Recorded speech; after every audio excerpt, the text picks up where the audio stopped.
সালামু আলাইকুম সুপ্রিয় দর্শক বন্ধুরা, কেমন আছেন সবাই? আশা করি সবাই ভালো আছেন। দর্শক বন্ধুরা, আজকে আপনাদের জন্য খুবই চমৎকার একটি ভিডিও টিউটোরিয়াল নিয়ে হাজির হয়েছি। দর্শক বন্ধুরা, আপনারা যারা উইন্ডোজ 7 ব্যবহার করে থাকেন কম্পিউটারে, তাদের জন্য আজকের এই টিপটি খুবই উপকারে আসবে। বন্ধুরা, আপনারা যারা আপনাদের কম্পিউটারে উইন্ডোজ 7 সেটআপ দিয়ে থাকেন, কিছুদিন পরে দেখা যায় এই উইন্ডোজ 7 রান করার পর আপনাদের সামনে একটি ডায়ালগ বক্স চলে আসে। সেই ডায়ালগ বক্সটি হচ্ছে উইন্ডোজ অ্যাক্টিভেট নাও, অর্থাৎ আপনাকে আপনার এই উইন্ডোজটি অ্যাক্টিভেট করতে বলা হয়। তখন আপনাকে ওই উইন্ডোজটি হয় অ্যাক্টিভেট করা লাগে, আর না হয় ওই ডায়ালগ বক্সটি আপনাকে ক্লোজ করে দিতে হয়। তো বন্ধুরা, এটা আসলে খুবই একটা বিরক্তিকর বিষয়।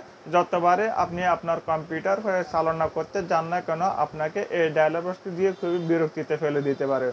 কিন্তু বন্ধুরা, আমরা ছোট্ট একটা টিপস ব্যবহার করে আমরা এই বিরক্তিকর অবস্থার অবসান ঘটাতে পারি।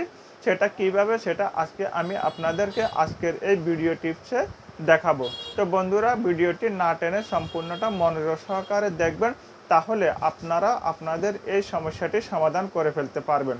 বন্ধুরা, আমরা যারা সবসময় উইন্ডোজ 7 ব্যবহার করে থাকি লো ফিগারের কম্পিউটারে, তো উইন্ডোজ 7-এর ক্ষেত্রে প্রায়শই এই সমস্যাটা দেখা দেয় যে কোনো উইন্ডোজে। তো এই সমস্যাটা থেকে মুক্তি পাওয়ার জন্য আমাদেরকে ছোট্ট একটা টিপস ব্যবহার করা লাগবে, নতুবা আমাদেরকে উইন্ডোজের প্রোডাক্ট কি কিনে প্রোডাক্ট কি ব্যবহার করে তারপর আমাদেরকে উইন্ডোজ অ্যাক্টিভেট করা লাগে। তো বন্ধুরা, আসলে উইন্ডোজ প্রোডাক্ট কি কিনতে গেলে অনেকগুলো ডলারের ব্যাপার স্যাপার রয়েছে। তো এতগুলো ডলার খরচ করে উইন্ডোজ অ্যাক্টিভেট করে উইন্ডোজকে বারবার আপডেট দিয়ে ব্যবহার করাটা, এটা আসলে আমি মনে করি খুবই একটি ঝামেলাপূর্ণ এবং অর্থ খরচ তো বটেই। তো আমি কিন্তু আজকে প্রায় 12 বছর কিংবা এক যুগ ধরে আমি উইন্ডোজ 7 ব্যবহার করে এসেছি। আমি কখনো প্রোডাক্ট কি কিনে ব্যবহার করিনি। আমি যতবারই উইন্ডোজ 7 ব্যবহার করেছি, ততবারে আমি কোনো না কোনো টিপস ব্যবহার করে আমি উইন্ডোজ ব্যবহার করেছি। শুধু তাই নয় বন্ধুরা, আমি একবার উইন্ডোজ 7 সেটআপ দিয়ে আমি 1 বছর 1.5 বছর পর্যন্ত টানা ব্যবহার করেছি, কোনো সমস্যা হয়নি বা আমাকে বারবার উইন্ডোজ 7 সেটআপ দিতে হয়নি। তো বন্ধুরা, আজকের ভিডিও টিপসে আমি আপনাদেরকে সুন্দরভাবে দেখিয়ে দেব কিভাবে আপনারা এই সমস্যার সমাধান করতে পারবেন। বন্ধুরা, আজকের এই ভিডিওটি আপনাদের খুবই উপকারে আসবে, বিশেষ করে যারা আপনারা উইন্ডোজ 7 ব্যবহার করে থাকেন। তো বন্ধুরা, চলুন আজকের এই ভিডিও টিপসে মাধ্যমে আমরা দেখি, ছোট্ট একটা টিপসের মাধ্যমে দেখি আমরা কিভাবে এই সমস্যার সমাধান করতে পারি। বন্ধুরা, আগামী টিউটোরিয়ালে থাকবে কিভাবে আপনারা উইন্ডোজ 7কে টানা লং টাইম আপনার পিসিতে ব্যবহার করতে পারবেন কোনো ধরনের আপডেট ছাড়াই। অর্থাৎ আপনার পিসি কোনো ধরনের আপডেট করা লাগবে না, অর্থাৎ উইন্ডোজকে কোনো ধরনের আপডেট করা লাগবে না। যেহেতু অনেক ক্ষেত্রে দেখা যায় আপনার উইন্ডোজটি ইন্টারনেট থেকে আপডেট নেয় বা স্বয়ংক্রিয়ভাবে আপডেট নেয় বা অনেক ক্ষেত্রে ম্যানুয়ালি আপডেট দিতে হয়। এখন থেকে আপনার উইন্ডোজ আর আপডেট দেওয়া লাগবে না। আপনি আপডেট ছাড়াই আপনার উইন্ডোজকে আপনি লং টাইম ব্যবহার করতে পারবেন, ঠিক যেভাবে আমি ব্যবহার করেছি। এটি আগামী টিউটোরিয়ালে দেখাবো। কিন্তু আজকের এই টিউটোরিয়ালে দেখাবো কিভাবে উইন্ডোজ 7 অ্যাক্টিভেটেড নাও এই অপশনটি, অর্থাৎ কোনো প্রোডাক্ট কি ছাড়াই, কোনো অ্যাক্টিভেশন কি ছাড়াই কিভাবে আপনি এই সমস্যার সমাধান করতে পারবেন। তো বন্ধুরা, বেশি কথা না বলে চলুন চলে যাই আমরা মনিটরের স্ক্রিনে আজকের এই ভিডিওটি। চলুন শুরু করা যাক। সুপ্রিয় দর্শক বন্ধুরা, আজকের এই ভিডিও টিউটোরিয়ালে আপনাদেরকে যেটা দেখাতে যাচ্ছি, এটার কিছু অংশ স্ক্রিন রেকর্ডারের মাধ্যমে রেকর্ড করা এবং কিছু অংশ মোবাইলের মাধ্যমে রেকর্ড করা। যেহেতু আমি আপনাদেরকে সরাসরি প্র্যাকটিক্যালি এটা কিভাবে সমাধান হয় সেটা প্র্যাকটিক্যালি দেখানোর জন্য আমি এইভাবে রেকর্ড করে তারপরে ভিডিওটি করছি। আপনারা ভিডিওটি দেখলেই বুঝতে পারবেন। তো চলুন আমরা ভিডিওটি দেখে নিই কীভাবে। বন্ধুরা, সর্বপ্রথম আমরা আমাদের কম্পিউটারটি রান করে নিই, অর্থাৎ আমি আমার পিসিটি রান করে নিচ্ছি, অর্থাৎ পিসি সুইচ অন করে আমি উইন্ডোজটি রান করে নিচ্ছি। দেখেন বন্ধুরা,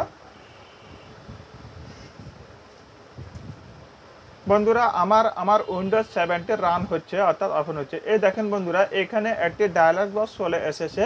এই ডায়ালগ বক্সটি হচ্ছে উইন্ডোজ অ্যাক্টিভেট নাও। এখানে দেখেন অ্যাক্টিভেট নাও আস্ক মি লেটার দুটো অপশন আছে।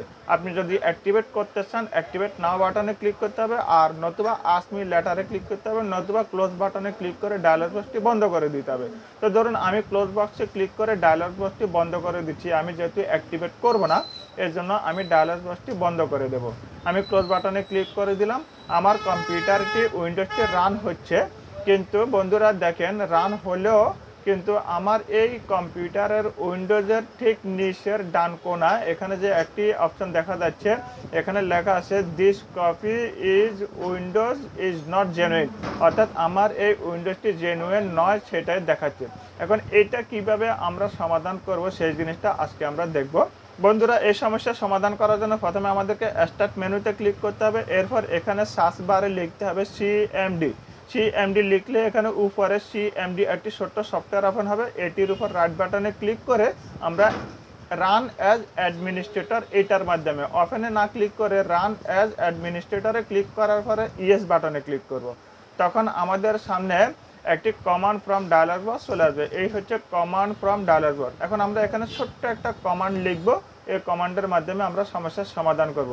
এখানে আমরা যে কমান্ডটি লিখব সেই কমান্ডটি হচ্ছে SLMGR লিখে একটা স্পেস অর্থাৎ ফাঁক দেব, দেওয়ার পরে একটা ড্যাশ চিহ্ন দেব। ড্যাশ চিহ্ন দিয়ে এরপরে লিখব REARM।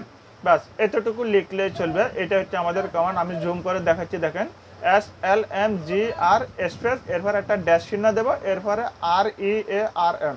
শুধুমাত্র এটাই লিখব। লিখে আমরা এন্টার প্রেস করব। আমি এন্টার প্রেস করার সাথে সাথে আমাদের এখানে দেখেন কমান্ড কমপ্লিট সাকসেসফুলি চলে এসেছে। এই দেখেন বন্ধুরা কমান্ড কমপ্লিট সাকসেসফুলি, অর্থাৎ আমাদের কমান্ডটি সাকসেসফুল হয়ে গেছে। এখন আমাদেরকে আর কিছুই করতে হবে না, আমরা শুধুমাত্র এটাকে ওকে বাটনে ক্লিক করব। এবার আমাদের কমান্ড ফর্মটি ক্লোজ করে দেব।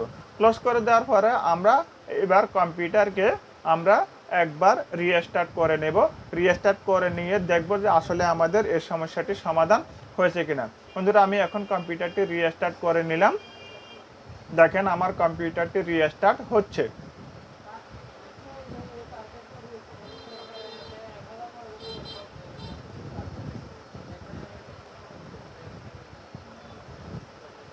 বন্ধুরা দেখেন আমার কম্পিউটারটি আবার উইন্ডোজটি আবার রান হচ্ছে। এখন দেখি আমাদের ওই ডায়লগ বক্সটি আর আসে কিনা।